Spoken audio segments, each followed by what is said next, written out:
Well, speaking about social skills, I'm going to bring on Steve Grillo, the great Steve Grillo, the Grillovator, and he is going. Well, you interrupted my fucking dinner, Jesse. What the fuck? Trying to have dinner, I gotta jump on Jesse Nash's show. Yeah, trying to eat a hot dog, I gotta come on and fucking do your show. Sorry, so Grillo comes from an unusual background, and he actually uses dating sites, which he admitted to me. And I wanted to have him come on here to talk about that. Now, Grillo, what has been your experience using these dating sites? Hold on, I got a hot dog in my mouth. Yeah, but it's just a hot dog. When it first started, it was like shooting fish in a barrel. Now, I don't know. I haven't had any success lately.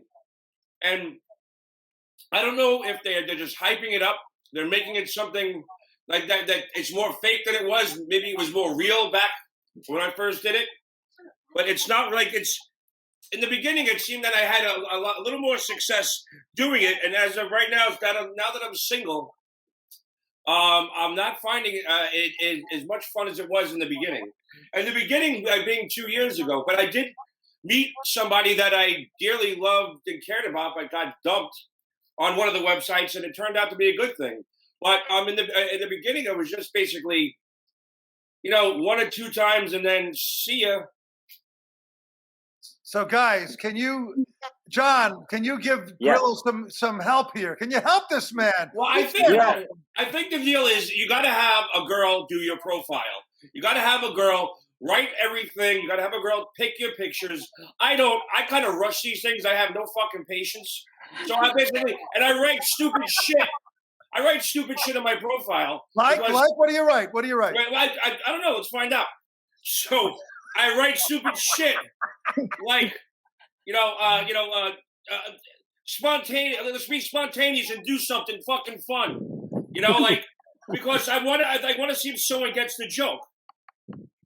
Right. You know what I'm saying? If you get the joke and you see that I'm fucking around, then I think. But if you really want to be serious about it, I don't even know. Sometimes I don't even fill it out. I'm just hoping for someone to here's my profile. So. All right, so Eileen, you're the matchmaker here. Give Steve a little. I think I just should give you my account information and you just fill it out because I'm having no luck. I need your credit card first to take it off. Yeah.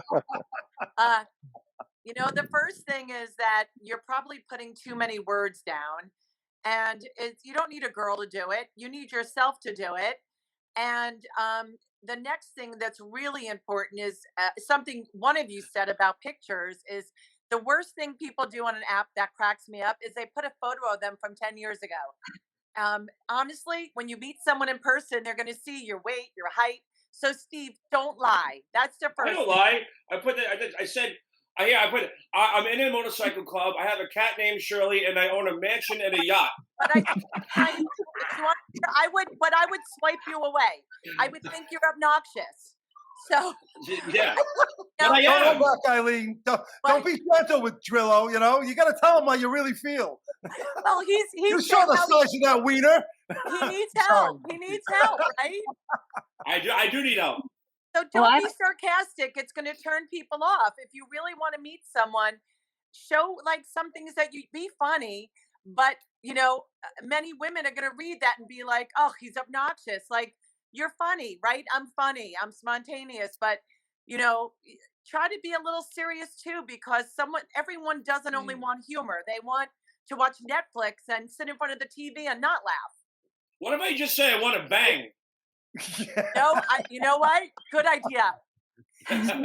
See, this is the thing, like Jimmy and John and all of you guys. This is what you're dealing with here. This man. No. Do not lump me in with. Do not do that. Okay.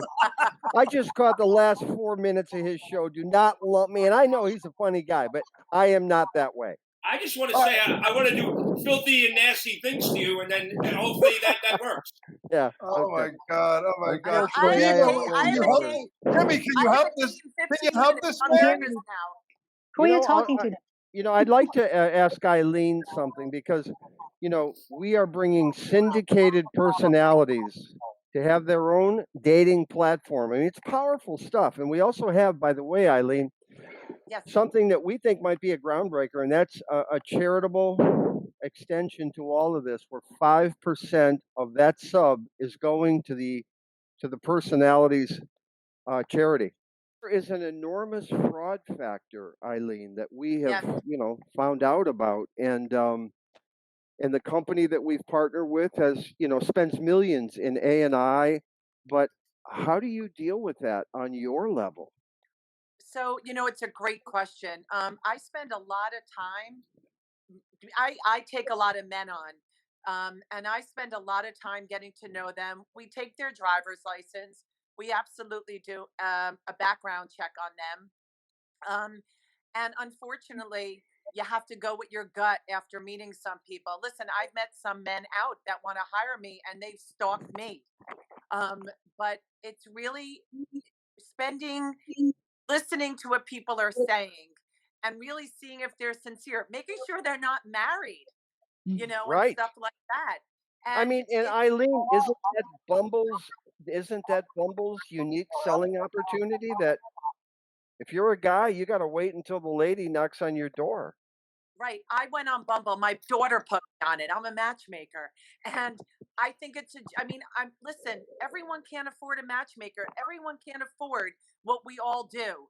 So you have to go to an app because you just can't. But I agree with you. It's very scary who people are, what they are, and if they're killers or if they're even married. And it's a scary thing out there. And the best thing is It to be is. cautious. It is. What does it cost for you to? What does it cost for someone, say like me, hypothetically, to have you find someone? Is there a guarantee that we're gonna get someone that's interested? Is it more than just one date? Is it what's the process of someone that is interested in what you do? Sure. So it's anywhere between 9,000 to 25,000, and you get a certain amount of dates for a certain period of time. But also, Steve, what we do is we help you out. We tell you, it's kind of like what this group does, but we train. We work you through it. Like I tell my male clients, I'm the third voice. Stories. They're your date, the girl's date, and then there's the truth. And many times going through a matchmaker, I've saved a date because, Steve, how many dates have you had that you said, that's great, I'm going to get it? And then the girl's like, oh God. Or, you don't know. But I get to help that date out. And if it's an iffy thing, Steve, if a girl is iffy, I'll push it like, he was nervous. He was extra funny. He had hot dog out of his nose. Yeah. But the thing is that, Well, not out of his nose today. yeah, you're right. uh, but it's expensive, Steve. That's why I'm saying apps are important also. Now, let me Wow. ask you a question. Let me ask you a question. How safe is all this? Because that's the one thing. There are a lot of strange people out there. There are a lot of weird Well, what, people. How do you? wait, how safe is what? Is How it safe to is meet? going on a dating app, or you're going on there blind? You're only going by what the profile is. How do you weed out the weirdos? I mean, generally, if like for me, I just skip. I mean, I'm not saying I've never been on a dating app, but there is also just which is the easiest thing to do is actually learn how to be social and build a life. So it's the hardest and the easiest, and I'm a big proponent of that, which is building a life around your interests and passions. If you like going to art galleries, go out to way more art galleries. You're not going to meet anyone at home other than swiping. So getting out, following your interests, following your passions, going to, I meet people in tea shops because I love tea, or I might meet someone at a workout class, or while I'm out walking because I love to take a walk in the city, or now I'm in Miami right now, I love to take a walk. And you can meet people by living, and it's really there's not any fear to that any more than there is doing anything else in life. If you can't tell the difference between someone with bad energy and good energy, then you're in trouble. So this is the kind of stuff you learn from living. But Yeah. online you meet in a public place. If you meet someone online, you never say, "Hey, come." I don't care if you're the biggest, strongest guy in the world. You don't invite the girl over to your house. You don't know who's coming. So you meet people in public places. You get to know them, and don't want something more than you want to get to know the person. So for a guy, it's often sex. For a girl, it could be something else. and it's like if you want sex more than you actually want to meet and connect with somebody, then you have a chance of being taken because you're not really listening to the signs that you're getting from somebody. What about a hot dog? What about a hot dog stand? You ever meet a girl at a hot dog stand? I don't eat hot dogs, but I definitely could do it. Yeah. So Yeah. for the Yeah. dating experts here, which I'm not, like I say, we're new to this. Hasn't the chat factor really cushioned the blow for hasn't it made your bullshit detector go up higher, Eileen? You know, when you're talking to Yeah, that person, you're not gonna fake, you know. you were so smart. You were so smart. Experience, you have a to good said that. bullshit. You have a That's- good bullshit detector. So, you know, because you've been doing this for a while, but for the first time, you know, dater, the person out there, you know, who's not been doing this all the time because of COVID, how do they figure out what the bullshit is and what the real, you know, opportunities are? It's You just know, like what Steve was saying on the app. If you put too much things down, you're bullshitting. You can't like to read poetry, ski, kayak, paddleboard, do everything. And the problem is through COVID, everyone keeps talking and talking and talking. Now, the optimistic part of me, I'm saying everyone has to stop talking on the phone now and going for the walk outside and really getting to feel the body chemistry between each other. And can you really carry a conversation without the phone? But this is the problem. This is where we go back to what Kim was saying earlier about the fear. I'm afraid to go up near anybody. I was afraid of Grillo even before COVID. Now, can you imagine how I feel? I have a problem with text, and I'm going to tell you why. Because especially after the relationship I unfortunately just got out of, text arguing, text fighting, text in general can come across as the wrong thing, as the wrong intention in what you're writing. Whereas if you're speaking to someone, there's emotion and tone in your voice, body and language. body language. And on a text, it can really come across as you're saying or coming across as the wrong thing, and it can really cause more problems than anything. It's just I don't like initially. Yes, hi, how are you? This sounds cool. I like this picture. You seem like a nice person. Here's my number. That's where I draw the line. You know. See, Steve, this is which was great about you. This is what you should be writing in your app. I'm not a texter, whatever. Girls are going to get turned on by that. Texting is bullshit. You can't read anybody's voice tone. How many times did you want to throw the phone because of a friend? So, Steve, my first advice to you is write that in your app that I'm not a texter. People are going to love that. Interesting. I'm gonna do that. Like this. Yeah. And Steve, Eileen, as I understand it, you know, up until the chat lane, you could put all of this bullshit about yourself, and you know, then maybe somebody got interested to the point where, well, let's have a conversation. Well, I mean, when it comes to the conversation, that's where the rubber meets the road. I mean, if I'm Exactly. talking to you, Eileen, and I've told you that I did the high jump, you know, you're gonna know if it's bullshit. That's why I Yeah. think that the chat thing is really important. Well, I want to go back to what Jesse said about you're out in public, you're wearing a mask. How do you overcome the fear that's present? I want to point out the Super Bowl. Right before the Super Bowl, the this doctor who was hired to deal with concussions ended up switching roles, and he ended up doing a study on the transmission rate of COVID among football players. And what he found was out of the 0.08%, 0.08%, I think, or something of transmission among NFL players, where they were catching the virus from each other was inside or eating meals together. So playing on the field outside, and they're not wearing masks. They have these, except for their helmets, they're not wearing anything covering their nose and mouth, and yet they're not getting sick on the field outside. So I think people can have a little, you know, feel a little more comfortable with if you're outside and you're maintaining social distance. I think you'll be okay. Yeah.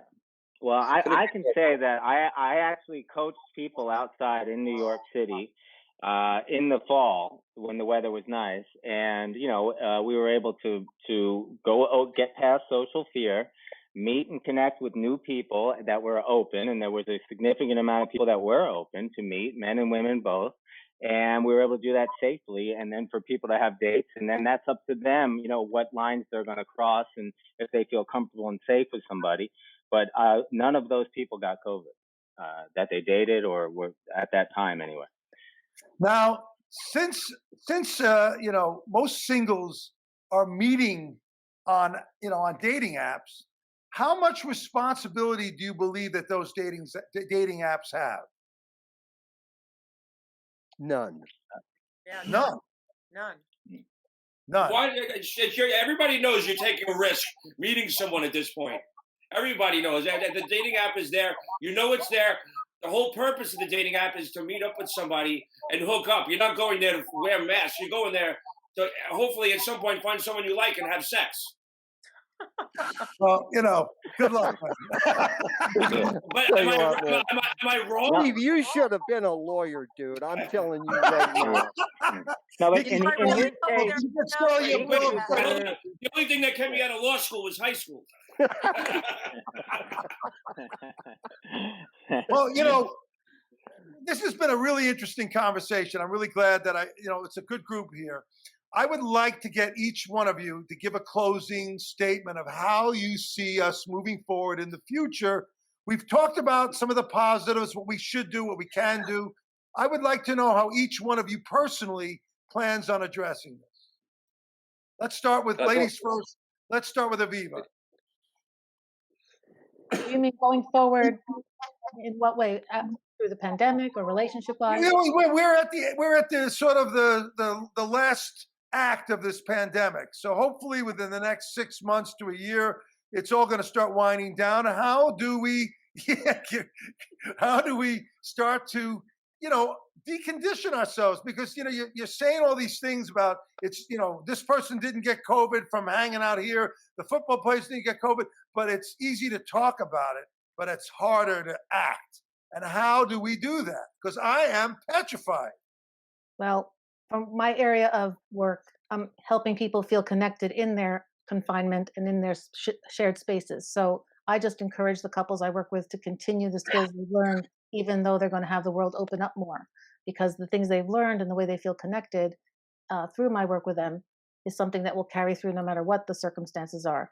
So it's not about so much dating. The people I know are already together, but that's my take on it. You're saying that, and you have a great point, and this is what, how relationships kindle, walking side by side for that walk. You can still go out and walk side by side and be safe, but there is something about that physical chemistry, that physical energy when you're face to face, even with a mask. I think there's a great argument there. What about you, Grillo? Well, first I want to say, yo, what's up, Kiki? You got a man? Where you at? I want to tell a quick story. So you were talking about like fake, pictures and stuff like that. And there was one time that happened to me where it was this really cute redheaded girl that I met online. I don't mind a girl that's curvy, but there's everybody has their physical limit. So we talked online, and her pictures were curvy, and I was like, that's cool. I like that. But when I met her in person from a distance, again, those pictures were from like 10 years ago. And I was at the dilemma where, wow, that is not her picture. That was not an honest picture. A lot of things have happened since those pictures. Okay, and but I was a man of my word. I wound up having a date with her, and we got kind of loaded and wound up going back to my place. And it was sort of a first time for me. And then the situation got worse when things started getting heated. And she said, "Help me off with my Spanx." And do you really want to go any further, Grillo? No, I should. First of all, it's really beginning to, no, my sense. Is there a punchline? No, that was the punchline. That was the punchline. No, that was the punchline. I thought that was kind of funny, but no, but I still went along with the date, but it was definitely not a true picture. Well, I'm at the point where I'm not afraid. I'm cautious. I wear my mask reluctantly. My ears are fucking right here. I don't know if anybody's got the same problem as me, but I got scabs right here from wearing a mask. I just came back from the Dominican Republic where The airline was COVID compliant. The resort was COVID compliant. You got a COVID test as soon as you came in. And, you know, all the staff wore the masks. They made sure you wore the masks. There was sanitation stations every 50 yards. I think it's just about time that people start getting out of the house. You know, Texas just dropped the mask ban. So did Florida. And it's if you act like an adult and you go out and, you know, do what adults are supposed to do, then this shouldn't be a problem. I agree. And Jeffrey, how you seem? I see you out there a little bit cavalier. You seem to be, you know, flipping your nose at the virus a little bit. How are you moving forward, or are you just going to continue, you know, doing what you're doing? I'm going to continue doing what I'm doing. I take a very holistic approach, so it's important for all of us, if you want to conquer fear, that we're in a good emotional state. So you got to get your sleep, finish your sleep. Otherwise, you're going to wake up with excess cortisol, which means more stress. Stay away from sugar because that instantly drops your immunity. Okay, exercise every single day. Get outside as much as possible and take care of yourself because this is going to pass, and we can still just live in the moment, knowing that it's going to be a brighter future. So, you know, the weather is getting warmer. Spring is 2 weeks away from now. Start going outside. Go hiking. Walk on the beach, even if you can't go swimming in the water. It's too cold. Or travel to Miami, like where John is right now, and I'll be down there in a couple of weeks. And Jimmy, when what you're about here. you, Jimmy? Yeah. Jimmy, how are you going to? I'd like to say, Jeffrey, my brother would love you. He's a health nut. I mean, I always told him for years, you're going to die healthy. I have sugar probably every day of my life. I never get sick, and I don't doubt your wisdom, but I'm not changing now. Although the intake's probably a little less. I'll tell you something, guys. I'm 71 years of age, and I led an active life and traveled a little bit, and visited stations around the country. But I'll tell you what, when this shit hit, you realized you could walk into Walgreens and it was big casino for you. I mean, you had to address your mortality if you were in that age range. And I'll tell you, I did. My college daughter called me one day. She was shaking. She was just so afraid that Dad was gonna, succumb to this. And I told her, honey, everybody's got an expiration date. I even walked myself through it, telling her. And and you and I have talked, Jesse. I think this is I don't think this is a man-made virus, and there's proteins in it that don't make sense, and so Great. we have to be cool for a very, very long time. This has been another amazing episode of The Alarmist. Thank you to all of you for contributing your points of view. I think anybody watching this is going to learn a lot. I think there's a positive future for all of us. We just have to keep doing what we're doing and start to get a little courage, don't you think? Let's get out there. Yeah. And Grillo, Hell yeah. don't eat so many wieners, okay, Grillo? You interrupted my dinner, Jesse Nash. I'm sorry, man. I'm sorry. The show must go on, Grillo. Don't forget, we should also mention, we're talking about COVID and having clean air. We should the airfare that sponsors this network. That's right. They have a Bright Shot. Wearing the Bright Shot shirt. They have a filtration system that ionizes air particles, that attracts any type of disinfectant in the air, and it sort of purifies the air. So you go to Bright Shot and check out the air affair, brightshot.com. It's spelled BRITESHOT. And it's the next level of air purification and COVID-friendly living. Street Spot Me. Everybody has a issue with living in New York or wherever you are in a Walmart parking lot, and you can't find a spot. You're driving around and you're angry and mean. Street Spot Me is on the Play Store, the Apple Play Store, and somewhere else. Noah, maybe you can help me out with that. It's an app where you trade spots. So if you're getting ready to leave, it flags, hey, I'm leaving, and you're like, I need a spot. And it's $6 to get the spot. But if you give the spot up to someone else, you get $4 back. So you're only paying $2 for the spot, and you don't have the headache. So especially in New York, you're driving around. You know how bad it is to get a parking spot in New York. Street Spot Me. You ping when you're leaving. Someone pings you back. You wait for them. You ping each other again, you got $4 back, and the person gets a spot. All right. Ladies and gentlemen, thank you. Thank you. All right. And everybody stay safe and start living. All right. Another episode comes to a close. Thanks, Grillo. All right. Love you. Love you. Good job, Jesse. Thank you. Thank you, Aviva. Thank you, Kim. Thank you, Eileen. And thank you, Jeffrey, as always. I'm hypnotized. Jesse. You know that. Yo, Kiki, call me. Call me.